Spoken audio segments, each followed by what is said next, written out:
Hello, YouTubers. Hope you're fine there. I'm going to show you a couple of records again. I haven't been buying that much lately, but been listening to those that I have bought. And but first, I'm going to show you this. I have the records here in front of me, but I have it on a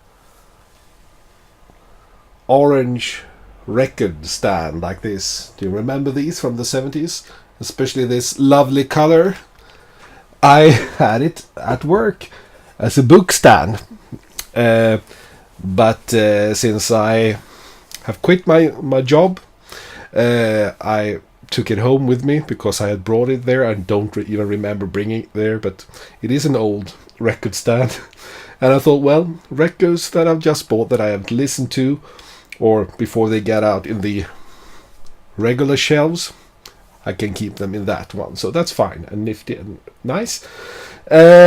So, where to begin? Well, let's begin in Brazil, because I found 3 lovely albums with 3 great Brazilian singers that I've got other records with before, but that I really enjoy.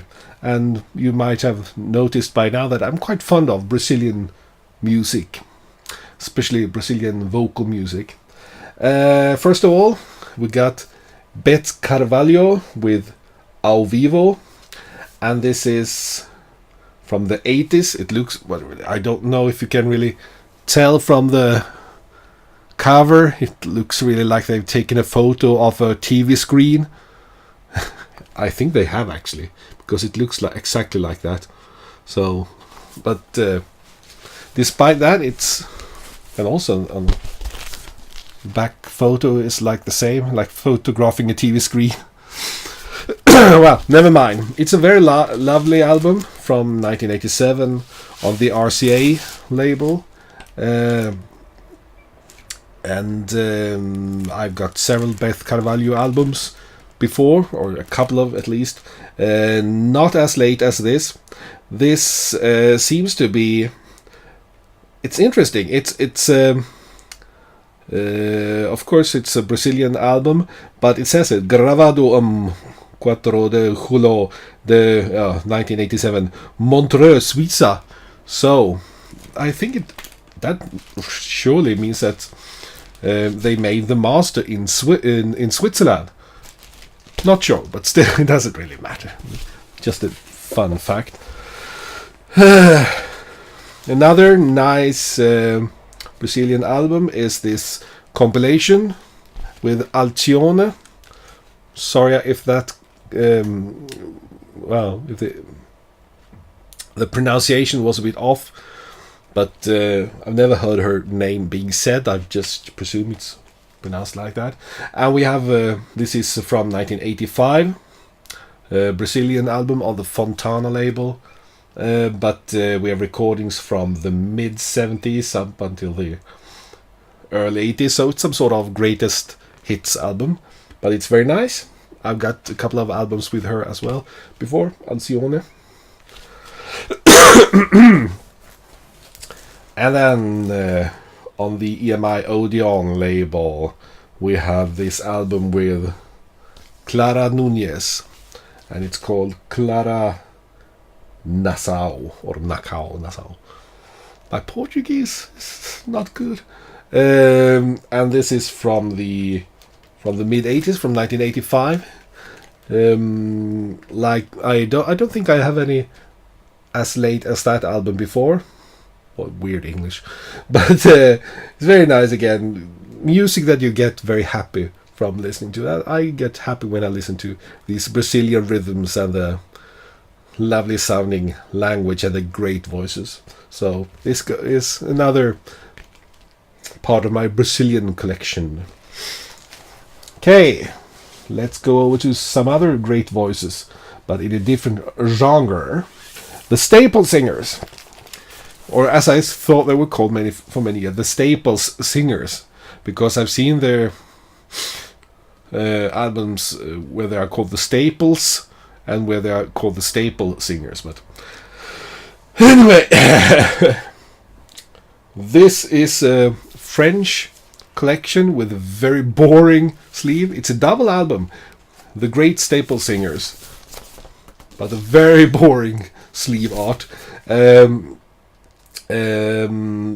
recordings are taken from the VJ label in from the early 1960s, perhaps late 50s, not sure. So this is not from their soul era; it's from the gospel era. But it's nice to find. I like good gospel, and the Staple Singers did do good gospel. But one thing that I think is a bit strange with the Staple Singers is it's not that easy to find their old original albums. Especially not the early ones they did for Stax, even though they had some really great hits there. I have mainly found reissues and the album Be What You Are, and later albums. But not the actual ones from the early 70s. Still missing in my collection, but I'm still looking for them because I know that they are very good, because I've heard several of the tracks from them. This is from some sort of Dans la Même collection. Dans la Même collection. With other issues, with the great Jimmy Reed blues series, the great John Lee Hooker blues series, the Little Richard story, Great Gospel Singers Volume 1, the Blues Volume 1. So this is part of a series, gospel series. I haven't seen any other gospel series issue, not on the ones listed here anyway. So I don't know how long it lasted. And also, not sure when it's from, but I would guess the 1970s. Right. Okay. What now? Oh yes! The great Swedish duo Trummor och Orgel, or Trummor and Orgel, drums and organ. The brothers Staffan and Anders Ljunggren. They issued a new album earlier this year, and it's called Indivisibility. Indivisibility, yeah, not making it up. And it is very varied jazz organ, organ jazz music in the style of Hansson and Karlsson. I've talked about that before, but also it's a bit more varied than before, and also Staffan Ljunggren, the drummer, plays guitar on some tracks, so it has a more varied sound than before, but very nice, very. It's music that it's very nice to just drift away to just relax, and to just let the music overflow you and everything. So I'm very fond of Trummor and Orgel, and I'm very happy that they issue this album on the Introspection label. Okay, over to a house god. Paul Simon. Kodachrome at the Tokyo Dome, Japan Broadcast 1991. This is an issue that is obviously not among those who are official.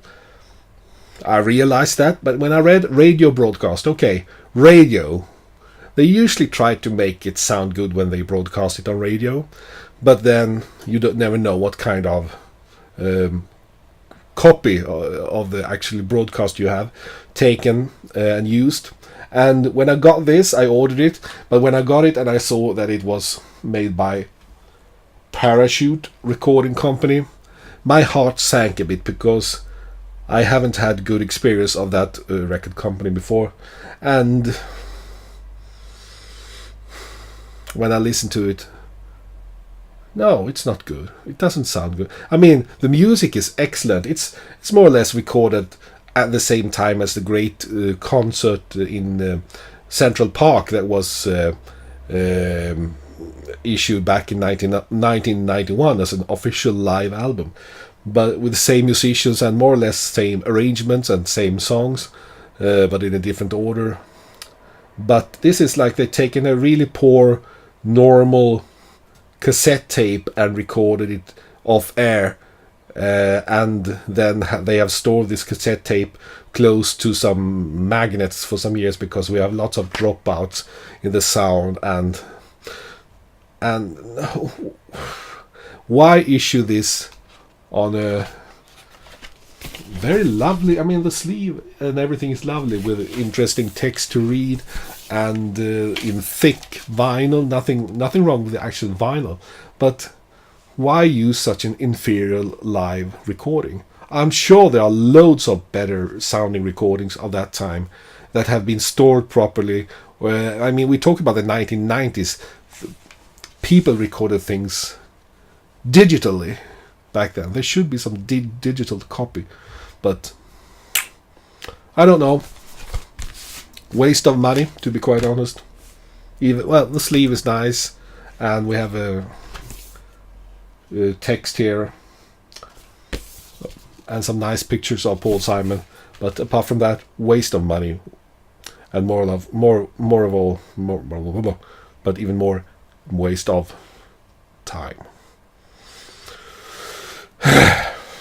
I'm getting on the mail any day now. I'm expecting another live album with Paul Simon, with, I think it is the MTV Unplugged concert from the 1990s. Don't remember which year it was, but early 90s probably. I have stronger hopes about that. Well, I hope it will sound better than this. I'm not sure whether it is Parachute who is issuing that, and if it is, then I'm getting slightly annoyed. Anyway, let's move on.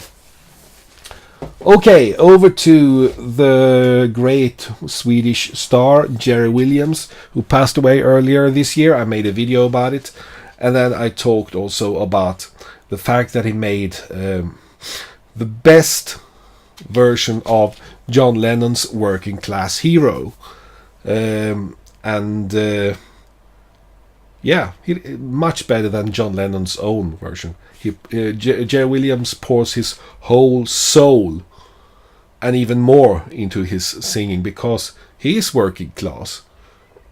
I think he believes more in the words, the text, than even John Lennon did back then. He made an album called Working Class Hero in 1984. The most famous version, I think, is a live version that he did a couple of years later, but this is a studio version, and that's really, really good as well. I didn't have that when I got the news that he had passed away, but I thought, well, I really should get it, and now I got hold of it. It's not that difficult to get hold of. It sold quite well back then, so it's not that expensive yet. Okay, let's move on. I found a great copy of Sweets for My Sweet with the Sweet Inspirations. With Cissy Houston. This was before Cissy Houston left, and it's from 1969, so they were at the time, they had started cooperating, being the backup vocal group for Elvis Presley and so on. This is on Atlantic, so it looks like all Atlantic issues of the time. Nice colorful front sleeve and black and white at the back. And good songs like Chain, Sweets for My Sweet, Let Me Be Lonely by Burt Bacharach, Crying in the Rain, and of course great vocals. They were all great singers. Cissy Houston, of course, is the most famous one. But I mean, Myrna Smith, Sylvia Shemwell, and Estelle Brown, they were all great. I have a couple of their other sweet albums, but I haven't found all of them, but I'm working on it. Okay, and another great voice, male voice on Atlantic, was the great Percy Sledge. Bit by bit, I'm trying to find his old original albums from Atlantic from the 60s. I found his first When a Man Loves a Woman. The second, which I think is Warm and Tender Love. And this is the fourth one, Take Time to Know Her. And just like the others before, this was also, the title was a great big hit for him. This has the blue, white, green label of the time, which is very nice. He had a very peculiar voice, but the thing I really like about these recordings is the way the arrangements, the backup band, the band that plays on the Atlantic Records recordings at this time. It has this lovely. I love the arrangements. I love the playing. I love the horns. I love the bass, the drums, everything. It's very nice. Atlantic lost a bit of that when they stopped showing that much interest in soul music in the early 70s. They still made some, but they were more focused on like Crosby, Stills, Nash and Young and Led Zeppelin, and of course they were great too. But they lost a bit when it comes to soul back in the 70s. Right, and the final ones. 2 albums that I thought that I really should have because I like them, but I didn't have them, so I got them.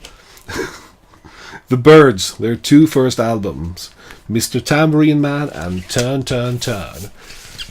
And these are Dutch reissues from the probably early 80s or late 70s, not sure. Not any expensive originals. I got these fairly cheap, but it doesn't really matter because it's the songs and the albums that I like. The Byrds were a bit of a messy band who were sometimes fighting more than actually playing together.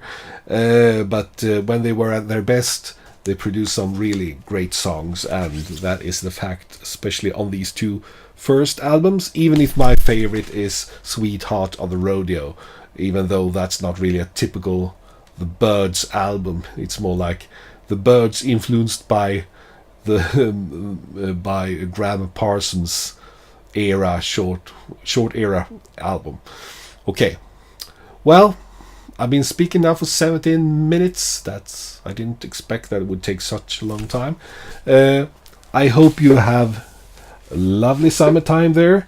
I will try to get back now and then to show some albums, even though it often is too hot weather to actually think, and even more difficult to speak in a different language. But we'll see what happens. Thank you for watching, and bye for now.